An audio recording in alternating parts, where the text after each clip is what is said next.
السلام عليكم ورحمة الله وبركاته. حضرة المحترمين جميع الحاضرين حفظكم الله ورعاكم وبلغكم أقصى مناكم. وأخص بالذكر yang terhormat para habaib, para alim ulama, para asatidz, wabil khusus guru saya Al-Habib Yusuf Aidid hafizahullah wa ra'ah wa ballaghahu aqsa munah, dan juga Al-Habib Abdullah Al-Attas hafizahullah, Al-Habib Nizar Al-Kaf, dan juga rekan saya Al-Ustaz Taufik, dan segenap para hadirin, para asatidz, para dewan guru, para tokoh masyarakat, para jamaah Masjid Namirah, hafizakumullah wa ra'akum wa ballaghakum aqsa munakum, yang semoga insyaallah dengan perkumpulan yang mulia ini insyaallah kita akan bertemu kelak di akhirat nanti. Kita akan berkumpul kelak di surga insyaallah. Amin ya rabbal alamin. Karena dikatakan ya ikhwan, tiap-tiap perkumpulan di dunia, bila mana perkumpulan itu tidak menghasilkan perkumpulan kelak di surga nanti, maka tiada manfaatnya perkumpulan di dunia itu. Maka tiap-tiap perkumpulan di saat kita berkumpul dimanapun, bahkan tiap-tiap perkenalan antara kita ya ikhwan, engkau telah menatap mukaku dan aku telah menatap mukamu, suatu perkenalan itu adalah suatu janji ya ikhwan. Perjanjian antara kita bila mana seandainya aku yang selamat untuk melewati jembatan Shiratal Mustaqim, maka wajib atasku untuk menolongmu. Dan bila mana engkau yang selamat ketika melewati jembatan Shiratal Mustaqim, maka wajib atasmu untuk menolongku. Itulah ya ikhwan perjanjian di setiap kenalan. Itulah ya ikhwan perjanjian di setiap tatap muka. Kalau seandainya ada peristiwa tatap muka, ada kenal mengenal, apalagi ada perkumpulan yang tidak menghasilkan perkara yang indah itu, yang leluhur itu, maka tidak usah kita berkumpul, tidak usah kita berkenalan. Wahakadha, semoga insyaallah dalam perkumpulan yang mulia ini insyaallah nanti kita akan berkumpul kembali di Shiratal Mustaqim, kita akan berkumpul kembali di Al-Haudul Mawrud, dan kita akan berkumpul kembali insyaallah fil Firdausil A'la ma'an Nabi Muhammad sallallahu alaihi wa alihi wa sahbihi wasallam. Amin ya rabbal alamin. Alhamdulillah, alhamdulillahi daimil ifdal, azimil nawal, المنعم بلا مثال، المبدع بلا زوال، والذي جوده دائما ولم يزل هضال، والصلاة والسلام على سيدنا محمد مولى بلال البدر المتلال، صلى الله عليه وعلى آله وصحبه خير صحب وآل. Alhamdulillah, senantiasa puja dan puji syukur kehadirat Allah Subhanahu wa taala atas limpahan karunia, nikmat, hidayah, taufik, nikmat yang Allah taala anugerahkan ke sebagian hamba-hambanya adalah nikmat bermunajah kepadanya, yang mana antum pada pagi hari ini mendapatkan nikmat yang tinggi ini.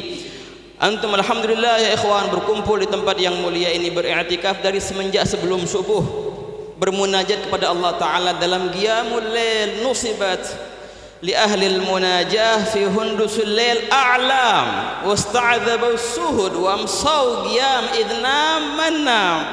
Sungguh dikibarkan bagi mereka para ahli qiyamul lail, para ahli tahajud di qiyamul lail, dikibarkan bagi mereka bendera-bendera kewalian, dibilang. Oleh karena itu ya ikhwan, ma'uqidat wilayah liwali illa fi jawfil lail. Dikatakan para arifin, tidaklah seseorang itu dilantik menjadi wali Allah melainkan di kegelapan malam, dia bilang. Para kaum salihin, mereka senantiasa qiyamul lail, sampai-sampai mereka merasakan nikmat indahnya qiyamul lail, sampai mereka bilang kayak gini, kalau seandainya nanti di surga ada nikmat yang seperti ini, maka kami mau masuk surga, maka surga itu enak.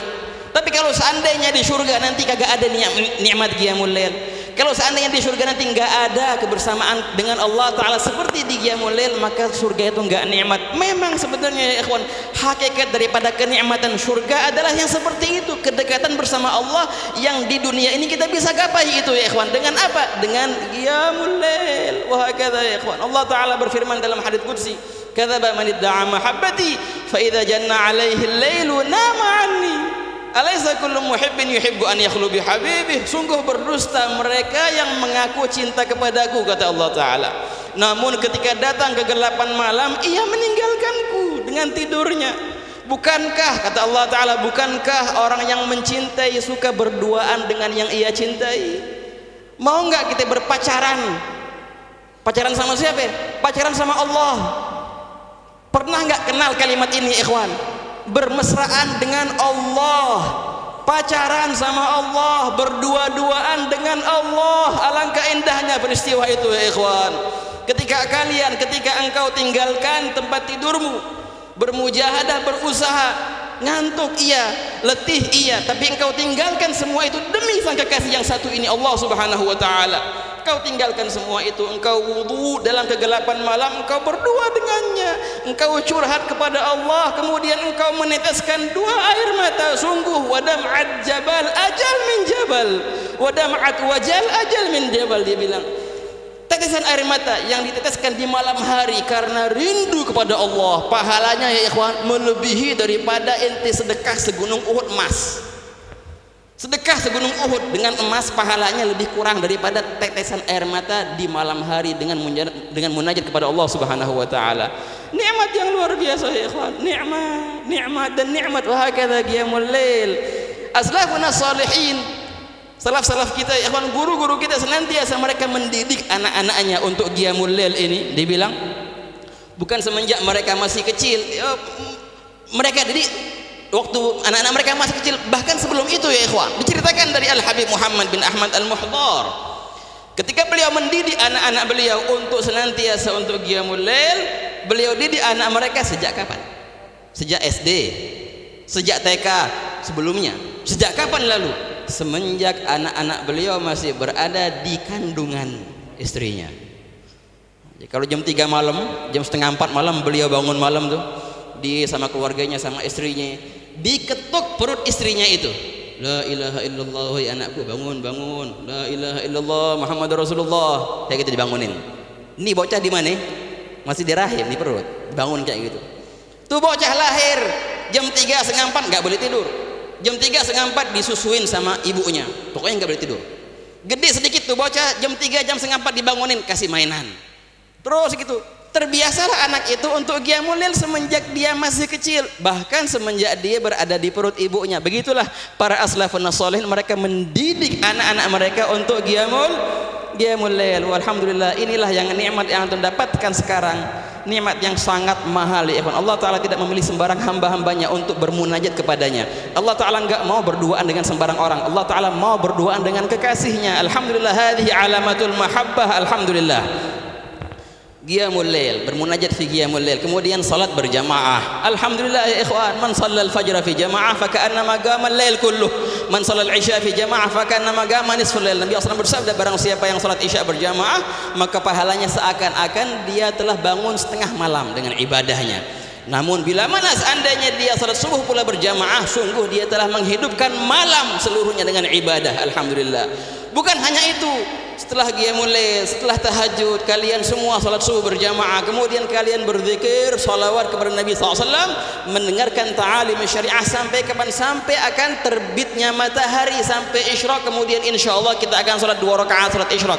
Nabi SAW bersabda dalam hadisnya, man shallal fajr fi jamaah thumma jalasa yadhkurullah hatta tatlu'a syams, barang siapa yang salat subuh berjamaah kemudian dia duduk berzikir kepada Allah taala sehingga terbitnya matahari, kemudian dia salat 2 rakaat, apa pahalanya ya Rasulullah? Falahu minal ajr, apa? Al hajj wal umrah tammatin. Pahalanya seakan-akan dia menunaikan ibadah haji dan juga umrah yang sangat sempurna dan sempurna. Wah kata ikhwan, jadi bisa kita tiap hari pergi haji, bisa kita tiap hari pergi umrah dengan apa? Duduk setelah salat subuh berjamaah, zikir sampai terbitnya matahari. Dan dikatakan ya ikhwan, Allah taala membagikan rizkinya, baik pun itu rizki yang zahir ataupun rizki yang batin. Allah taala lebih mengutamakan mereka ini, hamba-hambanya yang menyebut namanya, hamba-hambanya yang berzikir kepadanya. Allah taala menjamin rezeki mereka daripada mereka orang yang pagi-pagi buta sudah nyari dunia. Ini hamba-hambanya Allah taala pagi-pagi buta nyari Allah dulu. Dia kenal jalan untuk ke madrasah, kenal jalan untuk kerja. Nomor 2, yang pertama jalan kepada Allah. Allah taala jamin rezeki mereka ini yang seperti ini ya ikhwan. Dan memang subhanallah dikatakan, hadza min kalam ahadul arifin, seorang arifin berkata, kalau seandainya engkau mau merasakan ketenangan yang luar biasa di dunia ini, suatu masa, suatu zaman yang paling mirip dengan ketenangan yang ada di surga. Kapankah masa itu? Seperti yang sekarang ya ikhwan, antara subuh sampai terbitnya matahari, ketenangan yang luar biasa, nikmat. Kita dengar kadang-kadang burung-burung berkicau, nikmat, tenang. Begitu pula katanya kalau seandainya kau mencari masa-masa dunia yang paling mirip dengan masa surga nanti, apa seperti ini ya ikhwan. Alangkah indahnya ya ikhwan, di masa yang indah ini kita berzikir kepada Allah, kita salawat kepada Rasulullah sallallahu alaihi wasallam, sampai insyaallah salat duha dapat dia pahala haji dan umrah yang makbul insyaallah, amin ya rabbal. Alhamdulillah ya ikhwan. Dan dengan amal yang seperti ini ya ikhwan, inilah bibit-bibit keadilan. Kemarin Habib Yusuf bilang kepada saya, Bib, ceramahnya tentang keadilan Bib ya. Saya bilang, Habib kok apa namanya, ada cerita apa nih kok tentang keadilan? Iya tentang keadilan Bib. Ini ya ikhwan, bibit-bibit keadilan yang sejati di manakah kita akan dapatkan? Jangan harap di tempat lain. Tempat bibit keadilan yang sejati dimulai dari tempat yang seperti ini ya ikhwan, tempat masjid. Disinilah tumbuh bibit-bibit al-adalah, keadilan. Dan memang Allah subhanahu wa ta'ala telah memilih al-adalah, keadilan itu sebagai namanya. Di antara nama Allah subhanahu wa ta'ala adalah al-adlu, yang maha adil. Yang maha adil ya ikhwan. Nabi SAW bersabda, takhallagu bi akhlaqillah, berakhlaklah kalian dengan akhlaknya Allah subhanahu wa ta'ala, yang mana di antaranya adalah keadilan ya ikhwan. Keadilan tidak memandang hitam putih, keadilan gak memandang agama. Bahkan keadilan itu ya ikhwan tidak bisa diberatkan dengan perihal cinta ataupun benci. Di sini Al-Imam Malik bin Anas radhiyallahu anhu dalam kitab Muwatta'nya menukil hadis yang dinobatkan sebagai thulathiyat Malik dengan sanad yang masya Allah tingginya. An Malik bin Anas an siapa? Muhammad bin Syihab Az-Zuhri an Sulaiman bin Yasar, langsung an Nabi SAW. Dia menceritakan bagaimana peristiwa yang terjadi pada zaman Nabi SAW. Sahabat Sulaiman bin Yasar itu, katanya kana Nabi SAW, Nabi SAW senantiasa dulu ya ba'ath, mengutus seorang sahabat yang bernama Abdullah bin Rawahah. Kemana diutus ini? Nabi SAW mengutusnya untuk tiap tahun ke tempat orang Yahudi, di tempat namanya Khaybar, Yahud Khaybar, sebelum terjadinya Fathu Khaybar. Antara kaum Yahudi Khaybar itu dengan Nabi SAW, mereka punya perjanjian bahwasanya mereka minta dilindungi oleh Nabi SAW, dan mereka membayar tiap tahunnya jizyah yang berupa apa? Yang berupa korma. Memang ma'ruf kalau di apa namanya di Khaybar itu ma'ruf dengan korma yang mahal, dan mereka bayar tiap tahun ke Nabi SAW korma itu atas apa? Atas landasan pengamanan dari Nabi SAW. Diutuslah sahabat ini Abdullah bin Rawahah, senantiasa tiap tahun tuh diutus, sampai akhirnya sekali waktu dia datang ke Khaybar ini untuk kayak biasa, untuk yakhrus kalau bahasa Arabnya, untuk ngukur gimana apa namanya korma-korma mereka dan berapa yang mereka harus bayar ke Nabi SAW. Sampai ya ikhwan, suatu tahun Yahud Khaybar ini, orang Yahudi di Khaybar, mereka mengumpulkan, dalam hadis itu dikatakan huli nisa'ih, mengumpulkan perhiasan-perhiasan istri-istrinya. Dikumpulin tuh, mau ngapain tuh? Dikumpulin tuh perhiasan emas yang punya istri-istri, ngapain? Mau nyogok ceritanya. Mau mereka kasihin siapa ini? Abdullah bin Rawahah. Mereka bilang kayak gini, hadza lak wa khaffif anna fil jism. Dia bilang, ini hadiah buat ente dari kami. Kami harap engkau bisa meringankan perhitungan bagi kami. Ini siapa kata siapa bilang ini? Orang Yahudi Khaybar ya ikhwan. Mengenal, mereka nggak tahu nih siapa yang Abdullah bin Rawahah. Dikiranya orang yang gampang dipengaruhi. Padahal masya Allah ini ikhwan, yang dikasih luar biasa banyak. Melihat peristiwa itu Abdullah bin Rawahah cemberut langsung. Ahlan wa sahlan Syekhana Al-Habib Hud, Aikumullah Habib, Aikumullah. Tafadhal Habib. Alhamdulillah telah hadir bersama kita guru kita dan ayahanda saya Sayyidul Habib Hud bin Muhammad Bagir Al-Attas hafizahullah wa ra'ahu ballaghahu aqsamunah. Melihat peristiwa ini ya ikhwan, Sayyidina Abdullah bin Rawahah berkata, "Gal wallahi laqad ji'tu min ahabbin nasi ilai. Wa wallahi la antum abghadu khalqillahi ilai." Gal demi Allah, aku telah datang dari seseorang yang paling aku cintai adalah Nabi SAW. Dan demi Allah, kalian adalah makhluk Allah yang paling aku benci. Namun, kata beliau, bukannya untuk nolak rasyuah, untuk nolak sogokan, dibilang apaan? Tapi rasa cintaku yang besar kepada Rasulullah dan rasa benciku yang besar kepada kalian tidak membuat aku membebani kalian. Walaupun aku benci kepada kalian, tapi aku nggak adil. Walaupun aku sangat cinta kepada Rasulullah, nggak mau aku nggak adil. Amma ma'ataitum, adapun yang kalian beri ini fahadha suht, ini adalah perkara yang haram dan kami tidak makan perkara itu. Ketika melihat peristiwa itu, ikhwan, orang-orang Yahudi Khaybar yang tadinya mau nyogok akhirnya kagak jadi, sampai-sampai mereka bilang suatu perkataan yang azim, yang indah. Dia bilang, bihadza gamatis samawati wal ard. Dibilang, dengan keadilan yang seperti inilah tegaknya langit dan bumi. Ini yang bilang siapa? Musuh yang bilang, orang Yahudi yang bilang. Ketika dia melihat keadilan yang ditegakkan oleh Abdullah bin Rawahah, bukan cuma nolak sogokan, enggak. Benci beliau kepada Yahudi itu enggak membuat beliau membebani mereka, dan cinta beliau kepada Rasulullah tidak membuat beliau untuk tidak adil. Enggak ya ikhwan, keadilan enggak mandang cinta, keadilan enggak mandang benci. Oleh karena itu mereka bilang, nah dengan perkara inilah langit dan bumi bisa berdiri ya ikhwan, dengan keadilan yang seperti itu. Dalam cerita lain ya ikhwan, kalau seandainya kita ngomong tentang keadilan, biasanya memang yang disebutkan siapa? Sayyidina Umar bin Khattab radhiyallahu anhu, sosok pemimpin yang sangatlah adil ya ikhwan. Pernah Rasul Rum, utusan daripada Romawi, diutus untuk ke Madinah untuk negosiasi dengan Sayyidina Umar bin Khattab. Utusan ini ya ikhwan ketika datang ke Madinah, dia cari kan, aina qasr amirikum, mana katanya istana presiden ente? Dibilang sama kaum muslimin, lah katanya ente nyari istana, kita punya presiden kagak ada istana, tuh rumahnya tuh gubuk di situ. Dia bilang, itu jangan main-main sama aneh, ini utusan Romawi. Iya bener, ini rumahnya, ini istananya, gubuk. Lalu mana itu? Ente punya presiden, ente punya mana? Itu tuh lagi nongkrong tuh, lagi duduk di bawah pohon, lagi tiduran. Wah kata ini siapa nih ikhwan? Sayyidina Umar bin Khattab. Datanglah utusan Romawi itu, tahu-tahu emang bener didapatkan Sayyidina Umar bin Khattab lagi tiduran di bawah pohon, kagak ada yang jaga, dalam keamanan yang luar biasa. Sampai-sampai dia mengeluarkan suatu perkataan yang dianggap suatu yang paling istimewa. Dia bilang, ya Umar, hakamta fa'adalta fa'aminta fanimta. Enggak, wahai Umar, sungguh engkau telah memberikan hukum dan engkau telah adil dalam hukum itu, dan engkau telah aman, maka engkau bisa tidur dengan nyenyak. Ini kata siapa? Kata utusan Romawi ketika melihat beginilah perihal Sayyidina Umar. Jangan lupa ya ikhwan, bagaimana Sayyidina Umar bin Khattab bisa seperti itu diceritakan dalam cerita yang lain. Wa hadza marwi indakum fi tarikh Ibn Asakir wa ghairuh. Pernah suatu hari di negeri Mesir yang waktu itu dipimpin oleh Khalifah Amr bin Al-As, seorang sahabat yang ma'ruf.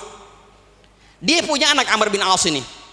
Suatu hari anaknya Amr bin Al-As ya, itu balapan kuda sama seorang Al-Qibti. Al-Qibti artinya orang Nasrani, orang Mesir asli.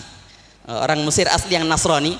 Itu pernah balapan kuda sama siapa? Sama anaknya khalifah yang di Mesir itu, Amr bin As, anaknya. Wah, dalam balapan itu kalah nih orang nih, kalah anaknya Amr bin As, padahal dia adalah anaknya anaknya hakim di waktu itu.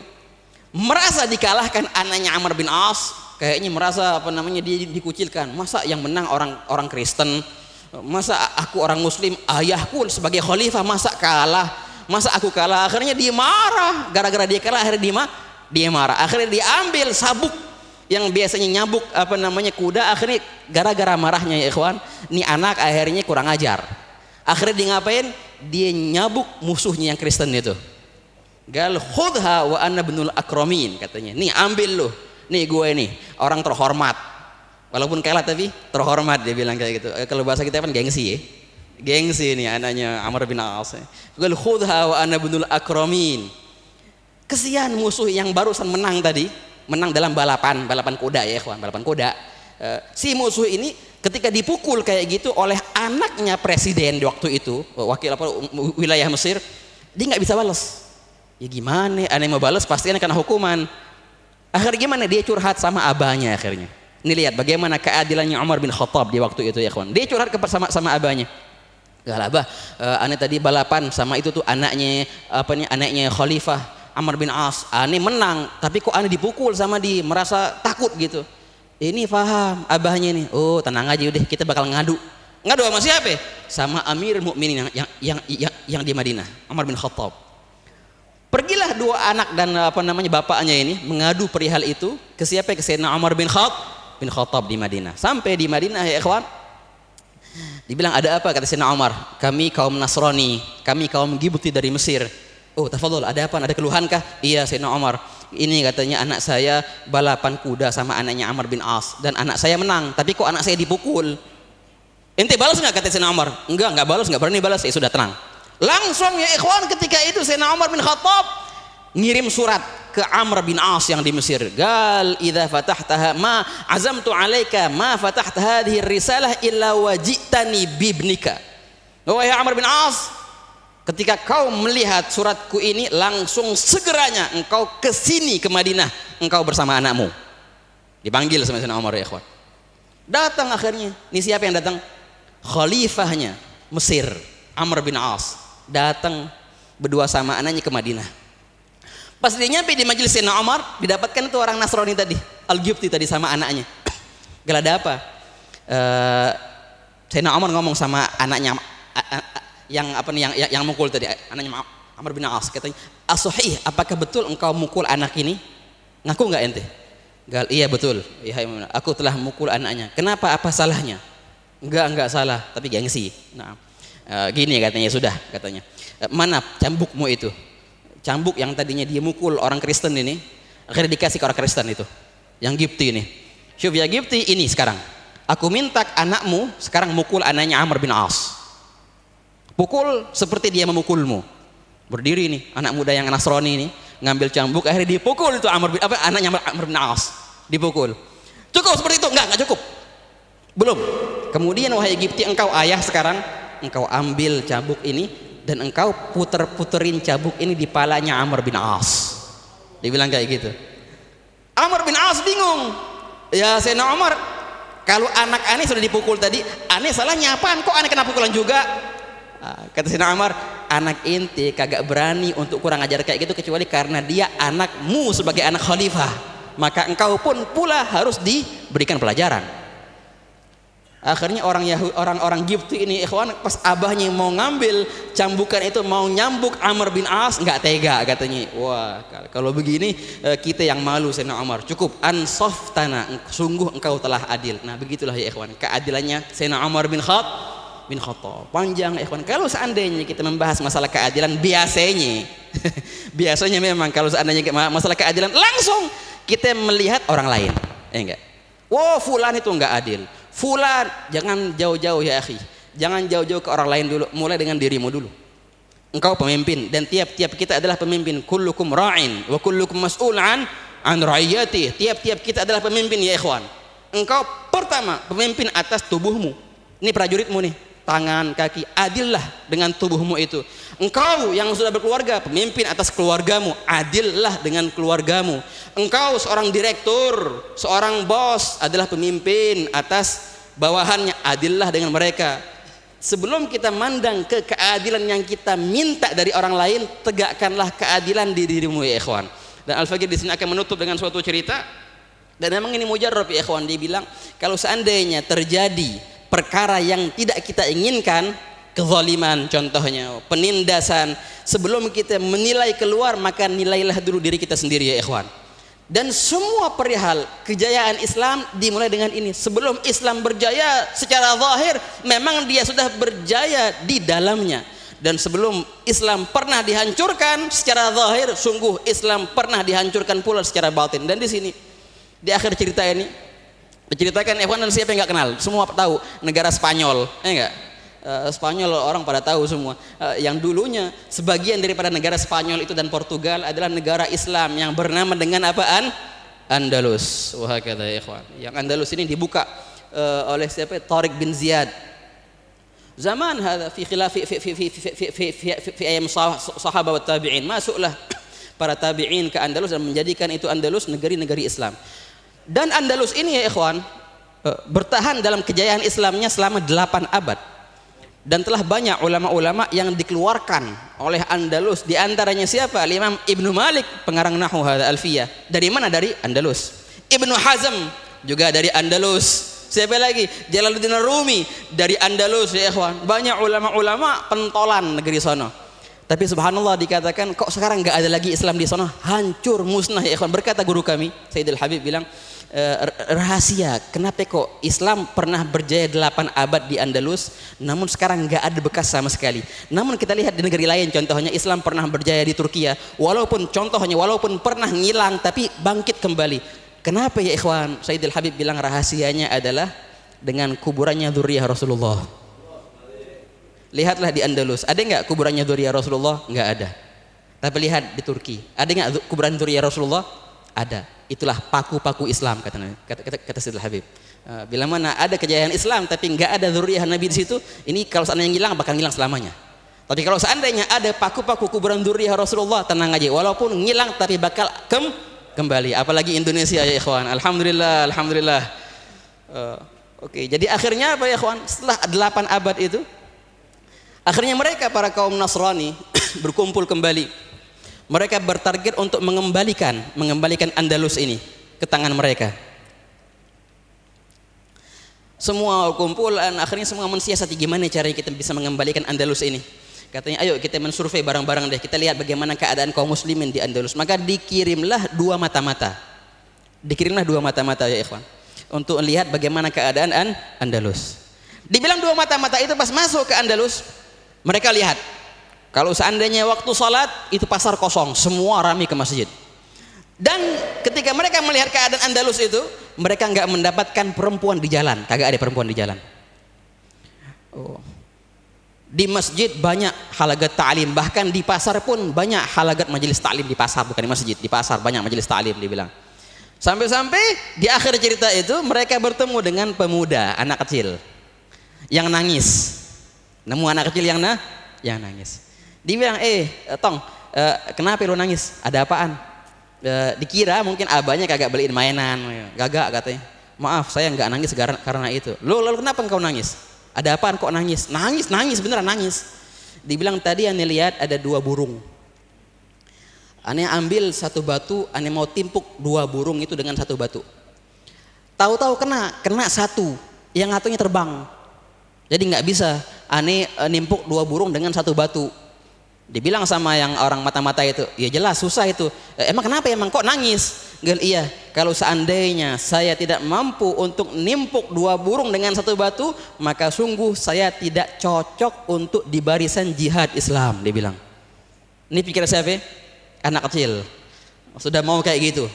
Sudah mau kemampuan untuk berjihad. Anak kecil ini padahal. Kalau ane nggak bisa nimpuk 2 burung dengan 1 batu, berarti ane belum pas kekuatannya untuk masuk dalam barisan. Ini pas denger ini ya ikhwan, 2 mata-mata itu bingung. Masa anak kecil pikirannya udah kayak gitu, gimana nih? Apalagi orang gedenya. Akhirnya mereka balik ke negeri mereka, bermusyawarah.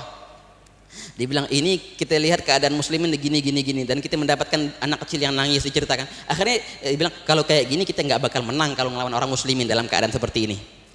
Gimana? Kita harus kalahkan dulu mereka dalam keadaan batinnya sebelum zahirnya.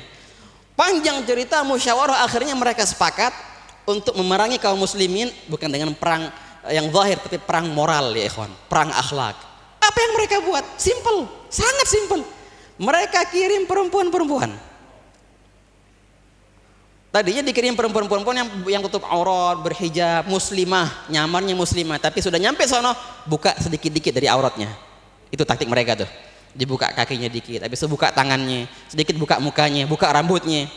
Mulailah mereka mengirim kloter pertama perempuan, kloter kedua, banyak. Dalam cerita itu ikhwan, nggak lama, cuma 3 tahun.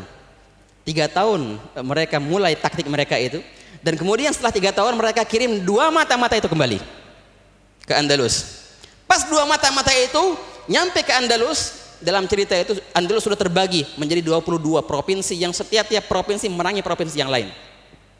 Dan 2 mata-mata itu ketika melihat keadaan Andalus yang baru setelah 3 tahun, yang tadinya masjid ramai jadi sepi, yang tadinya pasar itu penuh majelis ta'lim, pasar penuh perkelahian. Sampai-sampai mereka ketemu seorang remaja yang menangis. Tadinya anak kecil nangis, sekarang remaja, anak muda yang nangis. Ada apa ente nangis? Ada apaan? Katanya enggak, katanya aneh, ada cewek aneh suka sama dia tapi dia nggak suka sama aneh. Tadinya kita bersama, tahu-tahu dia mutusin aneh. Nangis, diputusin pacarnya. Nangis gara-gara itu. Haji, 3 tahun lalu kita lihat anak kecil nangis, pengen jihad. Sekarang anak muda nangis gara-gara perempuan. Balik mereka akhirnya ya ikhwan. Ketika balik mereka bermusyawarah. Nah, kalau seperti ini dengan mudah kita mengalahkan mereka. Mulailah perang dan enggak lama langsung runtuh keadaan muslimin dan hilanglah nama Islam di Andalus ya ikhwan. Begitulah ya ikhwan. Jangan harap untuk adanya keadilan, kecuali timbulkanlah keadilan dulu di dirimu. Timbulkanlah keadilan dulu di keluargamu, timbulkanlah dulu keadilan di orang sekitarmu. Semoga insyaallah Allah Subhanahu wa taala yajma'na wa iyyakum ma'an nabi sallallahu alaihi wasallam fil firdaus a'la. Allahumma ya man wafaqa ahlil khair khair wa anhum alaih wa wafiqna Allahumma lil khair wa a'inna alaih agir ainal habib sallallahu alaihi wasallam bina fid dunya wal akhirah wajma'na ma'ahum wa haqqiq fina muradahu bi rahmatika ya arhamar rahimin. Wa sallallahu ala sayyidina Muhammadin wa ala alihi wa sahbihi wasallam walhamdulillahirabbil alamin. Wassalamu alaikum warahmatullahi wabarakatuh.